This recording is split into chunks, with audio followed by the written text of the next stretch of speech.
So God is really working in you. May complete the work he's beginning in you. So that was the second question. What's their third question, or if you have any more? So I had a couple more questions. Sure.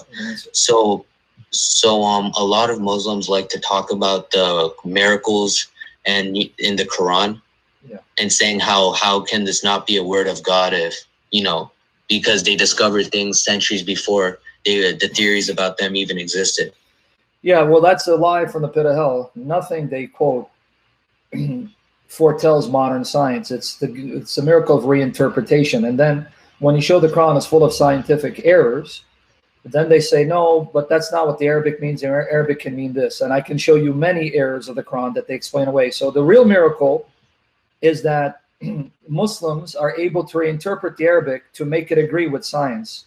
But if you go to the context of the Quran and you look at the Arabic words in their context, none of them say what the Muslims are claiming it says. And I can even show you the Quran teaches things that modern science would laugh at. Now, there is a problem, though, because you do have a growing movement of people who believe the earth is flat. Have you heard of the flat earthers? Yeah, I have. They usually, I forgot the exact verse, but they usually go to a verse in the Bible that says the earth is a circle. Yeah, but no, there are people who think the earth is flat, and the Bible teaches the earth is flat. And so because the fact is that the earth is flat, it's not round, you're being deceived. These are people who believe the earth is really flat. It's spreading today. Yeah, I mean, my Bible, I use a direct translation Armenian to English, and it says that the earth is a sphere. Yeah, I know. But so what it depends I'm on trying what to get at translation you read. here, like I got a brother here. He's a brother in Christ. He's a mod. He believes the earth is flat. So if I show you the Quran teaches the earth is flat, he'd have no problem with it. You see my point? Yeah, I see. So it's hard for me to go and show that the Quran teaches the earth is flat, because someone believes in a flat earth will say, yeah, the Quran is right. You see my point? Yeah, I understand that, but some of the miracles actually make a lot of sense, like the Big Bang. Have you ever heard of that one? Where does the Quran talk about the Big Bang apart from you reinterpreting the Arabic to make it agree with the Big Bang?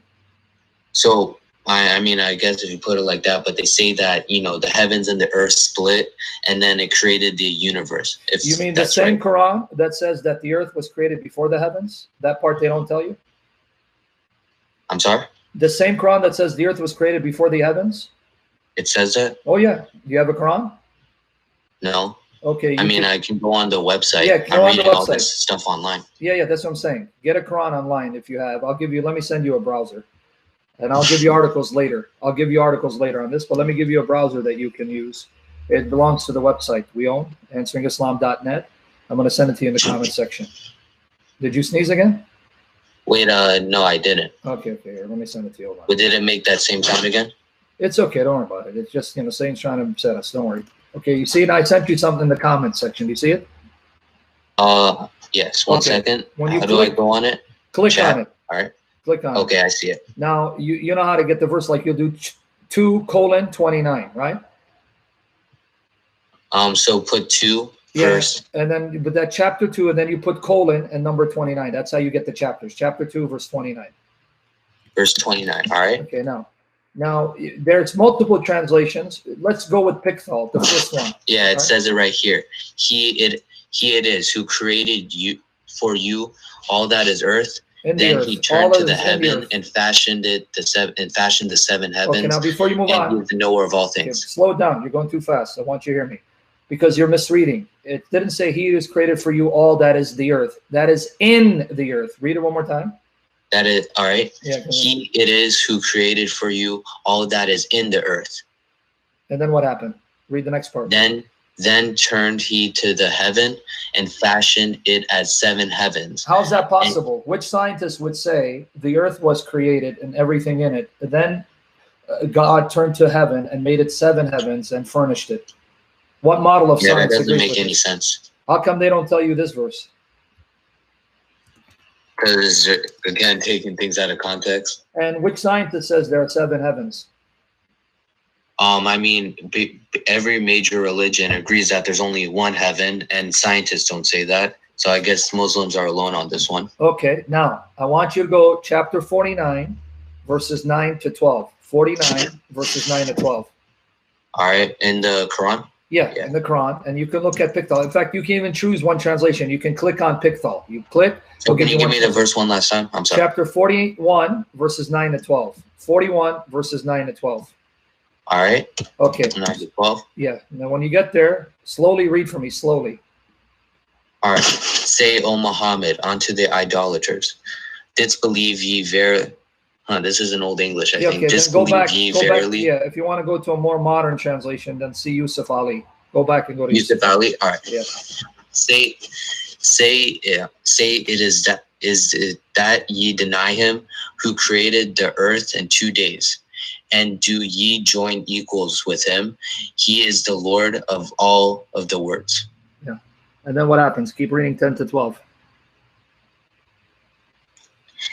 He set on the earth mountains, standing firm, high above it, and bestowed blessings on the earth, and measure therein all things to give them nourishment in due proportion. In 4 days, in accordance with the needs of those who seek sustenance. Okay, now before you move on, sustenance, before you move on, which scientist agrees that the earth and all its nourishments were created in 6 days?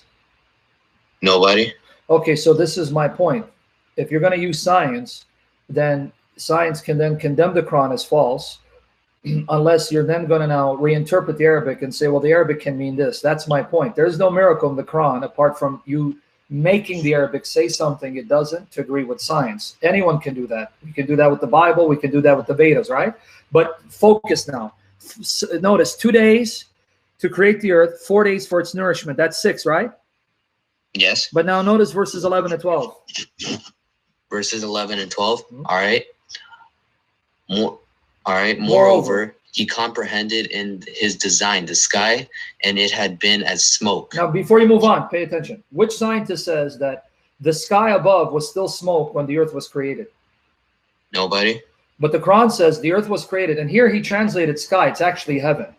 The heaven was still smoke. Impossible, because the Big Bang says the universe expanded, and the earth was in the universe. So you have to have a universe before you can have an earth. Here you have the earth, and the universe is still smoke.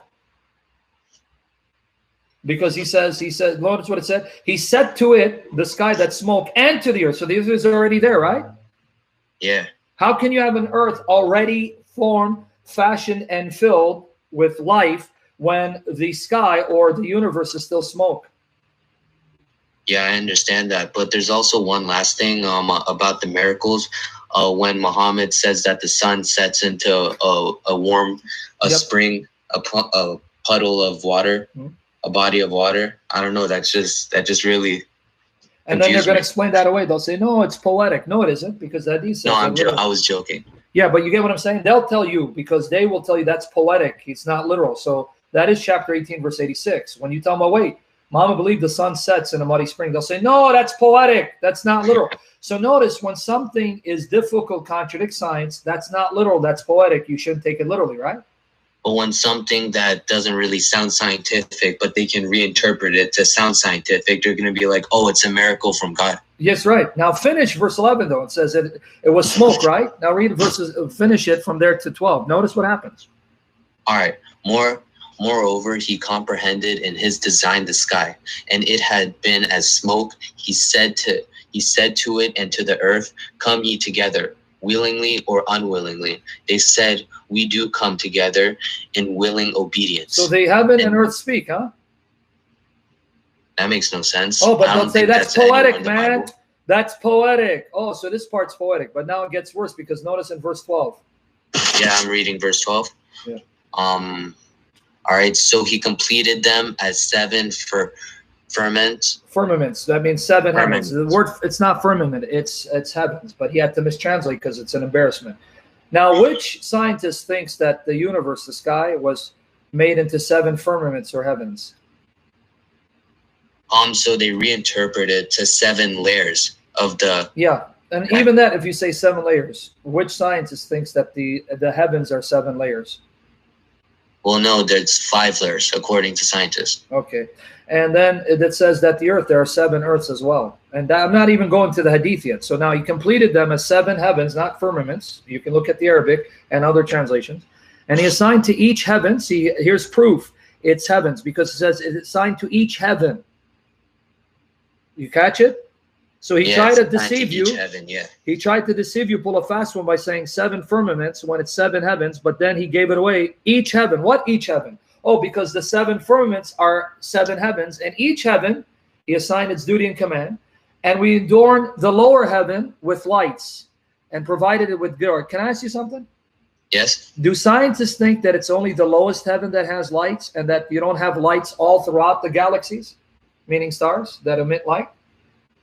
No, there's millions and millions of stars in the outside of the universe. Not outside of Earth, my bad. Not so here. Yeah, there's light all over the universe. But not here. It says here, the lowest heaven, that's where he put lights in there.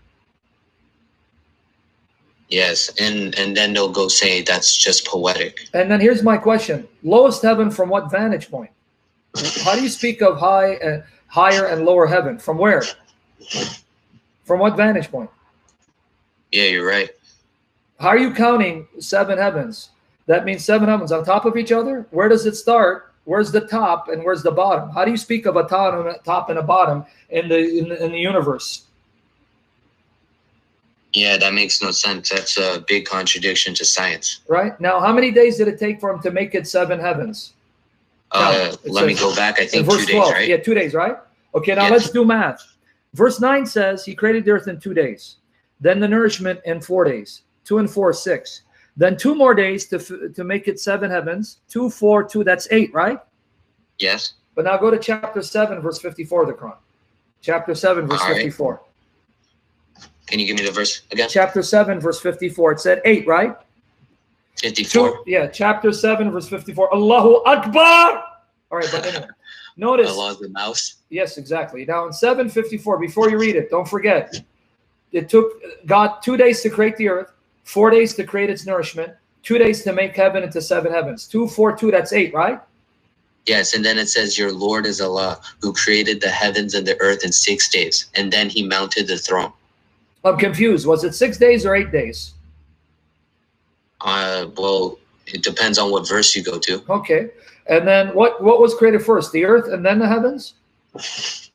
Well, the last one said that the earth was before the heavens. And then it says created the heavens and the earth in 6 days. And one sec. So I'm assuming here he's talking about the heavens were created before earth. Okay, but my question is, how can this be miraculous? The only way you can see any miracle here is what they say. The Arabic means this, and this is what.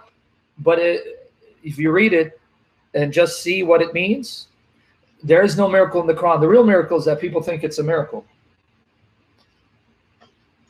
Yeah. So this is a lie from the pit of hell when they tell you the Quran is miraculous. It's not. It's full of scientific errors. Now, don't get me wrong. I am not saying the Quran is false because it has scientific mistakes. It's the Muslims who are saying the Quran is a miracle scientifically. So that means they're stuck with that argument, right? Yes. Because my understanding of Revelation, let me explain to you how God works. Because they're making the argument. See, the Quran is scientifically accurate. No, it's not. It's full of holes. It contradicts science. So according to you, it's false. But let me explain to you how God speaks from my observation of the Bible. If there's a people that think the earth is flat, right? Yes. You're moving too much and the mic is scratchy. No, that was me. I was just moving my laptop. Okay, that's why it's doing. That's what it's noise. Okay, now, if I'm going to a people that think the earth is flat and there are 7 heavens and there are pillars, now that's what they think and that's what they're convinced of. And I want to preach the message of salvation in a way that will make sense to them without putting obstacles. So if I go to them and say, guys, the earth is round, there are no pillars, they're going to use that as an excuse to condemn me as a false prophet because they don't know any better, right? Yes. It's, for example, let's say you believe the earth is round and I say, no, the earth is flat. You're going to laugh at me saying, man, you're stupid. If you think the earth is flat, then definitely you're no prophet because God would know that the earth is round, right? Yes. So then how do I avoid controversy where I don't leave you with an excuse to reject the message? Stop moving the computer because it's scratching badly. Well, I'm not moving my laptop. Yeah, that's the point. Well, okay, I'm sorry. Let me call a laptop. A computer's a laptop. Hello? When you move it, it makes noise. It's going. No, I'm not moving it. It's on my table. You better smash your table then. But listen, you following me now? Following me. Yes. How can I then communicate to you that the creator of the heavens and the earth is commanding you to turn to him to be saved without giving you excuse for rejecting the message? Well, this is how I do it. If I come tell you, dude, you're stupid. The earth is not round, it's flat. You're going to say, man, no, you're stupid. And obviously God's not speaking to you because God knows the earth is round and it's not flat, right?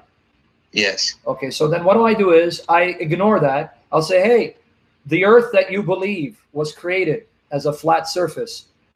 The God who created it sent me to tell you he now wants you to turn and believe in him. So I go with your mindset. In other words, I will accommodate the message to speak on your level. So I don't give you an excuse for rejecting the message so that you can turn to the creator and not reject him because you think I don't know science and geography. So God is not concerned so much with your knowledge of the shape of the earth as he is concerned with your salvation and you turning to God. So he will accommodate you and speak on your level like you speak on a level of a child and communicate the message to a child so a child can get it and not get confused. So God will tell a person, hey, you think the earth is flat? Well, let me tell you who created that flat earth. His name is Jesus, because that's what God is concerned with. You get my point? Yeah, I get your point. So that's why I don't really care if the Bible teaches the earth is flat or round, because that's irrelevant. What's relevant is God is trying to communicate to the people of that time on their level with their understanding without giving them excuse to reject the message. So he's going to go with it. So you think the earth has pillars? All right, it has pillars, but let me tell you who put those pillars in place. It's God. Turn to him. Yeah. All right. But who's making the big deal about scientific accuracy as proof that the book is from God? Mainly Muslim apologists like Zakir Naik. So now they're stuck with it, because now when I show you that the Quran has errors, you just destroyed the Quran, because that was your argument for the Quran being miraculous. Well, no, I didn't think it was not you. miraculous. I'm saying I you, was meaning just the Muslim. talking and what their point of view Yeah, is. you're not listening, but you're too defensive. Calm down, get off the horse. I said you, meaning you Muslim. You Muslim, I'm debating, not you, brother. You get what I'm saying? The Muslim. Yeah, I understand. Yeah, so I'm speaking to the Muslim. You're by proxy, saying like pretending the Muslim's talking to me. Zakir Naik, the brother said that the earth is flat. Right? I'm talking to him. The brother asked a good question. The brother make a good point. The brother make a good point. But if you go to chapter 2, verse 29, chapter 7, verse 44. All right, anyway, that's okay. Jesus Christ, peace be upon him, said right. this. And the prophet, peace be upon him. Yeah, okay. But anyway, well, any other questions, brother? So that sign's got to go. The sign got to go. What sign's got to do? Got to do with it. What sign but a second hand in motion? But go ahead.